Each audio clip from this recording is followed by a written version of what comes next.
Depuis des décennies, Vanessa Paradis est reconnue pour son talent, sa discrétion et cette élégance silencieuse qui la distingue de toutes les autres célébrités de sa génération.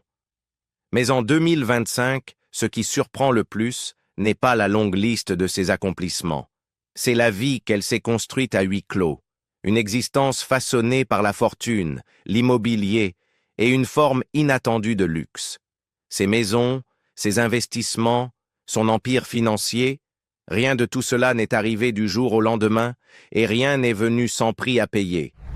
Aujourd'hui, nous découvrons comment Vanessa Paradis vit, non pas comme une ancienne enfant prodige, mais comme une femme qui a transformé la célébrité en stabilité, les chagrins en richesse et le silence en force, les fondations cachées d'une fortune silencieuse. Lorsque l'on observe Vanessa Paradis en 2025, on se concentre souvent sur son élégance, sa modestie et cette discrétion soigneusement préservée qui la définissent depuis plus de 3 décennies. Mais derrière cette présence feutrée se cache une assise financière bien plus vaste qu'on ne l'imagine, construite étape par étape, longtemps avant qu'elle ne devienne la moitié de l'un des couples les plus glamour du monde. Sa fortune, estimée aujourd'hui à environ 100 millions de dollars à elle seule, ne provient ni d'une célébrité soudaine, ni de contrats extravagants. Elle est le résultat d'une carrière commencée tôt, menée à vive allure et qui ne s'est jamais réellement arrêtée. Vanessa n'avait que 14 ans lorsque Joe le Taxi a explosé en Europe en 1987, un succès international inhabituel pour une chanson en français. Le titre est resté numéro 1 en France pendant 11 semaines et a atteint la 3e place au Royaume-Uni. Ce single a propulsé une adolescente sous les projecteurs mondiaux et dans l'univers des contrats, des royalties et des droits internationaux. Alors que de nombreux enfants stars de son époque ont disparu de la scène, Vanessa a transformé ce succès en longévité. À 16 ans, elle avait déjà quitté le lycée pour poursuivre sa carrière à plein temps, gagnant de l'argent non seulement grâce à la musique, mais aussi à des publicités et à ses premiers rôles au cinéma. Ces expériences ont constitué les premières pierres de son indépendance financière, bien avant sa rencontre avec Lenny Kravitz ou Johnny Depp. Ses collaborations avec des figures majeures comme Serge Gainsbourg en 1990 puis Lenny Kravitz en 1992 l'ont fait passer du statut de phénomène adolescent à celui d'artiste pris au sérieux par les critiques. Les albums enregistrés durant ces années se sont vendus pendant des décennies, générant des royalties qui continuent encore aujourd'hui. Son album en anglais produit par Kravitz a même atteint la première place des charts français, et ses tournées internationales, dès 1993, ont ajouté une importante source de revenus. À un peu plus de 20 ans, Vanessa était déjà millionnaire, avec des actifs en France et aux États-Unis. Mais son paysage financier a changé radicalement à la fin des années 1990. Lorsqu'elle entame une relation de 14 ans avec Johnny Depp, tous deux construisent, presque malgré eux, un véritable empire commun. Les gains colossaux de Depp, grâce à Pirates des Caraïbes, plus de 200 millions de dollars, se sont mêlés aux biens immobiliers qu'ils acquièrent ensemble.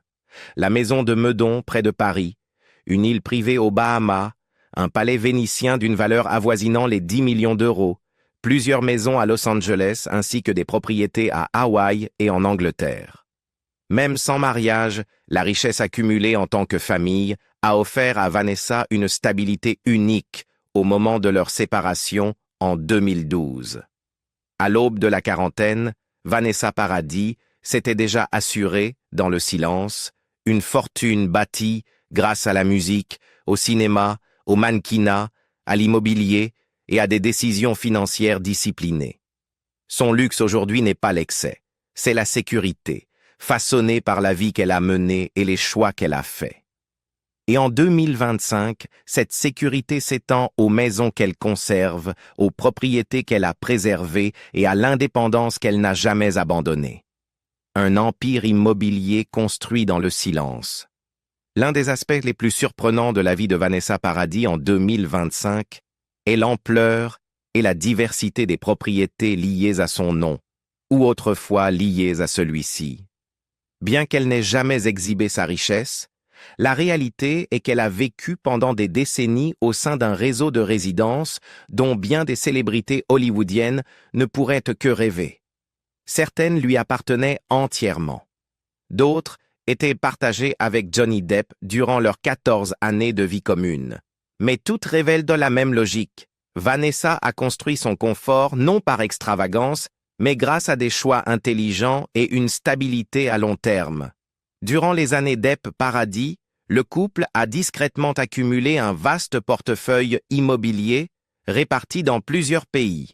En France, il possédait une grande maison à Meudon, dans les Hauts-de-Seine, un lieu offrant à la fois intimité et proximité avec Paris. Ils avaient également acheté une villa dans le sud de la France, au Plan de la Tour, près de Saint-Tropez, une région prisée par les artistes et acteurs en quête d'un refuge à l'abri des regards. Ces deux résidences ont ancré Vanessa en France, même si son travail la conduisait régulièrement de l'autre côté de l'Atlantique. Mais les propriétés françaises n'étaient que le début. Ensemble, ils avaient élargi leur patrimoine pour inclure plusieurs maisons à Los Angeles, une propriété paisible à Hawaï et un manoir en Angleterre. Leur investissement commun le plus extravagant restait toutefois un palais historique au cœur de Venise, un joyau architectural estimé à environ 10 millions d'euros. Avec ses hauts plafonds, ses pierres anciennes et sa vue directe sur les canaux, il symbolisait la vie artistique et romantique qu'ils avaient un temps partagée. C'était l'un des signes les plus évidents que leur richesse, bien que discrète, était immense. À cela s'ajoutait un yacht de 156 pieds acheté par Depp, que la famille utilisait fréquemment, ainsi qu'une île privée aux Bahamas, dotée de plusieurs plages, où Vanessa et les enfants passaient de longs étés loin des paparazzis. Bien que l'île soit souvent associée à Depp, la présence durable de Vanessa en faisait l'un des rares endroits où elle se sentait véritablement libérée de la pression de la célébrité. Lorsque la séparation devint officielle en 2012, la répartition des biens fut complexe malgré l'absence de mariage. Depp déclara publiquement qu'il avait l'intention de donner à Vanessa la moitié de sa fortune, un geste extraordinaire pour un couple n'ayant jamais signé d'acte officiel. Bien que tous les détails n'aient pas été révélés, il est clair que Vanessa sortit de cette relation avec une sécurité financière, des avantages immobiliers et une indépendance qu'elle conserverait durant la décennie suivante. En 2025, Vanessa ne possède plus la majorité de ses propriétés à travers le monde, mais les résidences qu'elle a gardées et la richesse qu'elle a sécurisée constituent la colonne vertébrale silencieuse de sa vie luxueuse, mais privée. Elle n'a jamais eu besoin d'exhiber son succès, sa stabilité en est la preuve. Musique, cinéma et mode. Comment Vanessa a construit une richesse indépendante? Bien avant que Vanessa Paradis ne soit associée à l'un des acteurs les plus fortunés d'Hollywood, elle avait déjà créé plusieurs sources de revenus qui garantissaient son indépendance. En 2025, ces sources continuent de façonner son mode de vie, prouvant que sa fortune n'est pas simplement héritée de ses anciennes relations, mais bien enracinée dans des décennies de travail artistique régulier. Sa musique à elle seule, de Joe le Taxi à ses albums plus récents, lui rapporte encore des royalties. Les chansons qui ont dominé les classements à la fin des années 1980 et au début des années 1990 demeurent ancrées dans la culture populaire française, diffusées à la radio, à la télévision et sur les plateformes de streaming. Chaque réédition, chaque version anniversaire, chaque ajout dans une playlist contribue à une base financière qui continue de croître silencieusement en arrière-plan. Mais l'influence de Vanessa ne s'est pas arrêtée à la musique. En 1989, à seulement 17 ans, elle remporte le César du meilleur espoir féminin pour Noces blanches, un prix qui lui ouvre définitivement les portes du cinéma français. Cette distinction lui permet de collaborer avec des réalisateurs emblématiques tels que Patrice Lecomte, Jean-Marc Vallée et Jean-Claude Brissot. Des films comme La fille sur le pont. 1999 deviennent des succès internationaux, et le rôle de Vanessa s'impose comme l'une des performances majeures de sa carrière. Ses œuvres continuent d'être diffusées, projetées en festivals, étudiées en école de cinéma et passées à la télévision, générant une rémunération constante. Sa performance dans Café de Flore en 2011, sous la direction de Jean-Marc Vallée, lui vaut un Genie Award de la meilleure actrice, la plus haute distinction canadienne en matière de cinéma. Ce prix renforce son prestige auprès d'une nouvelle génération de spectateurs et internationalise davantage sa carrière. Surtout, ces reconnaissances accroissent son pouvoir de négociation pour ses futurs rôles. À l'approche de la quarantaine, Vanessa est devenue l'une des actrices les plus respectées de France, choisissant ses projets avec soin et s'assurant que chacun lui apporte une valeur artistique et financière. Mais peut-être la source de revenus la plus constante dans sa vie demeure la mode. Sa longue collaboration avec Chanel, débutée en 1991 lorsqu'elle apparaît dans la célèbre campagne pour le parfum Coco, devient l'un des partenariats artistiques les plus emblématiques de France. Elle représentera par la suite les sacs, les rouges à lèvres et divers accessoires Chanel, percevant une rémunération importante, dont près de 600 000 € pour la seule publicité Coco. En tant que muse de Karl Lagerfeld, elle apparaît dans des défilés, des campagnes et des éditoriaux qui consolident son statut d'icône française intemporelle. Ces collaborations l'enrichissent financièrement tout en préservant son image publique, élégante, discrète et incontestablement française. Elles la placent au croisement du luxe et de l'authenticité, une image que les marques recherchent encore en 2025. Une nouvelle vie, un nouvel équilibre, le luxe discret de Vanessa Paradis en 2025. En 2025, la vie de Vanessa Paradis apparaît très différente du récit glamour que beaucoup imaginaient autrefois pour elle. Après des décennies passées à naviguer entre célébrités mondiales, relations longues, maternité et exigences de l'industrie du divertissement, elle a délibérément construit un mode de vie qui privilégie l'équilibre plutôt que l'excès. Son mariage en 2018 avec le réalisateur et écrivain Samuel Benchetrit marque un tournant, non seulement sur le plan émotionnel, mais aussi dans sa manière de vivre au quotidien. Contrairement à ses anciennes relations avec des musiciens ou acteurs de premier plan, ce nouveau chapitre est défini par le calme, la stabilité et une compréhension mutuelle de ce que signifie se reconstruire après les épreuves. Benchetrit, connu pour son écriture introspective et les tragédies personnelles qu'il a traversées, accorde autant de valeur que Vanessa à la discrétion. Leur relation repose sur le respect mutuel, la créativité et le désir de protéger leur vie privée. Cette philosophie commune influence leur choix de résidence, leur organisation du temps et même leur manière d'utiliser leurs ressources financières. Bien que Vanessa possède un patrimoine immobilier conséquent, elle ne s'est jamais adonnée à des démonstrations ostentatoires de richesse. Elle privilégie les lieux qui offrent intimité, nature et continuité avec ses racines françaises. Sa maison historique de Meudon et la villa du Plan de la Tour restent au cœur de son identité. Ces endroits lui permettent de rester proche de ses enfants, de sa famille et des cercles artistiques français qui ont façonné sa carrière. La Maison du Sud, entourée de vignes et de collines tranquilles, est connue parmi ses proches comme l'endroit où Vanessa se ressource entre deux tournages ou tournées. Ce n'est ni un palais, ni une demeure ultramoderne. C'est un refuge, rempli de souvenirs des années d'Epp et chéri par ses enfants, Lily Rose et Jack, même aujourd'hui qu'ils mènent leur propre carrière. Bien que Vanessa conserve l'accès à certaines propriétés qu'elle partageait autrefois avec Johnny Depp, elle ne vit pas entourée de luxe pour le simple plaisir d'y être. Son rapport à la richesse est minimaliste, presque philosophique. Elle choisit des maisons habitées, ancrées, authentiques. C'est un contraste total avec l'opulence souvent associée à Hollywood. Son luxe se trouve dans les matins silencieux, les jardins qu'elle entretient, les livres qu'elle lit et les scénarios qu'elle sélectionne avec soin. En 2025, Vanessa continue de travailler, enregistrant de la musique, apparaissant dans des films et collaborant à des projets créatifs avec Ben Chettrit. Mais elle ne vit plus au rythme de la célébrité. Son emploi du temps est mesuré, intentionnel.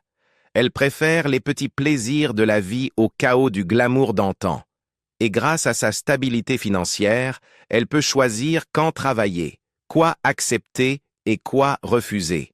Sa fortune lui donne la liberté, mais c'est sa retenue qui la définit. Une fortune faite pour durer. Comment Vanessa Paradis gère sa richesse en 2025?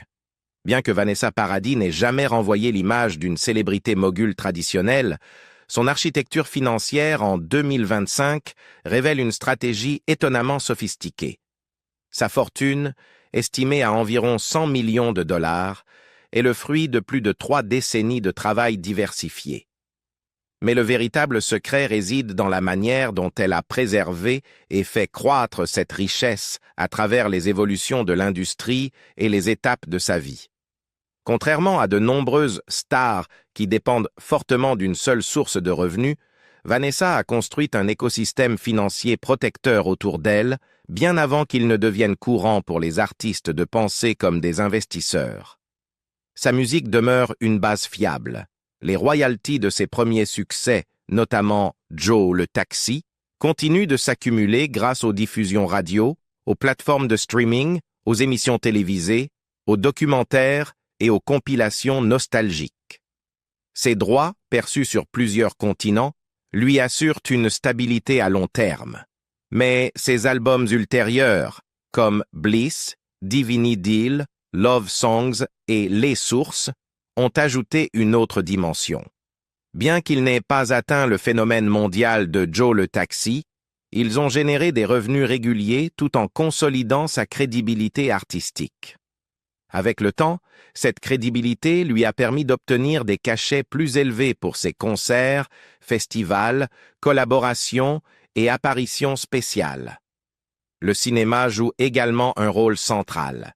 Des films comme La fille sur le pont, L'arnaqueur et Café de Flore continuent de circuler à l'international, générant royalties et droits résiduels. Ces rôles lui ont offert non seulement une reconnaissance critique, mais aussi un levier financier. Sa victoire au Genie Award en 2012 a renforcé son prestige en Amérique du Nord et ouvert la voie à de meilleurs contrats.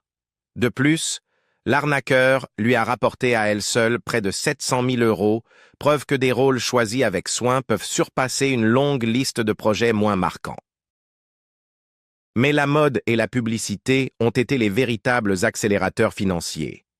La collaboration de plusieurs décennies entre Vanessa et Chanel est l'un des partenariats les plus durables entre une artiste française et une maison de luxe. La première campagne Coco, pour laquelle elle a perçu environ 600 000 €, a donné le ton. Les campagnes suivantes, Sac, Rouges à lèvres, Collaboration couture, s'accompagnaient toutes de contrats à 6 chiffres.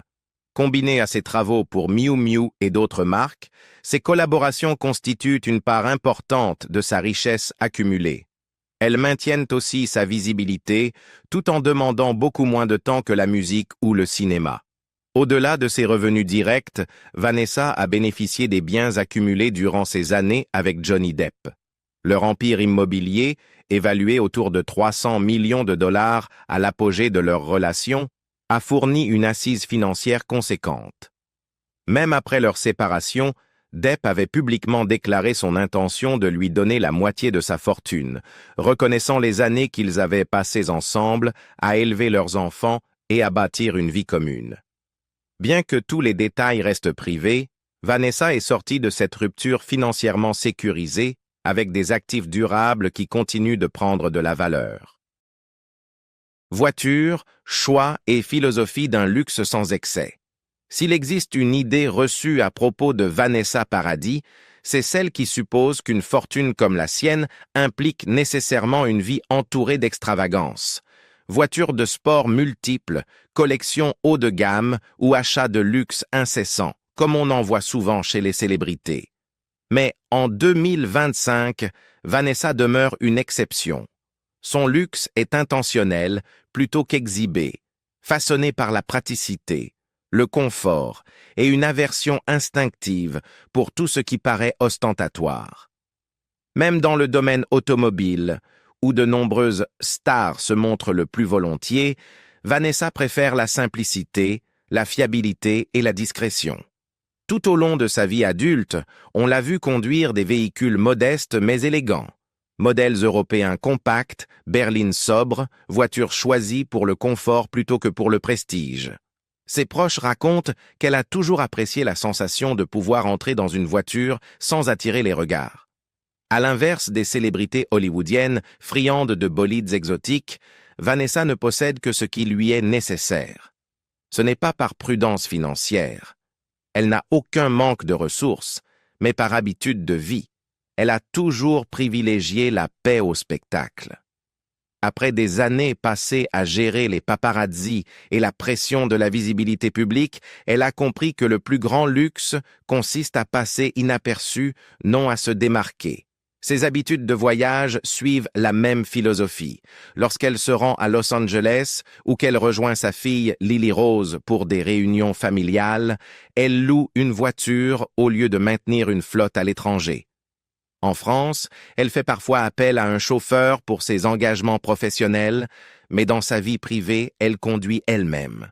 Elle préfère l'autonomie au glamour, une liberté que l'argent peut offrir, mais que peu savent préserver.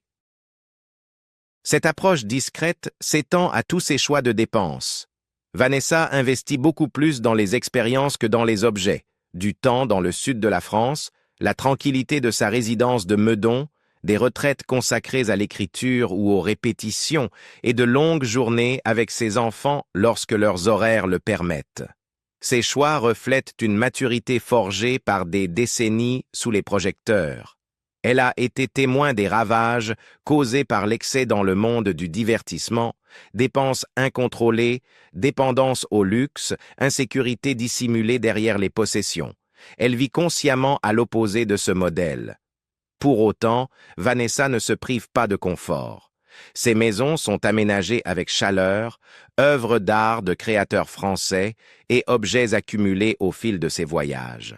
Sa garde-robe inclut naturellement du Chanel, mais elle porte ses pièces plusieurs fois, valorise le savoir-faire et adopte un style intemporel plutôt que soumis aux tendances.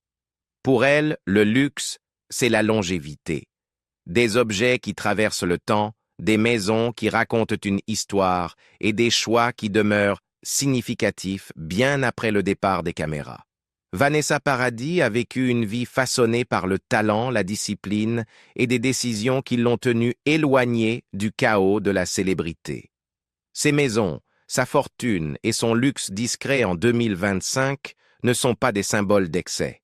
Ils sont le fruit de décennies de travail et de la sérénité qu'elle s'est battue pour préserver.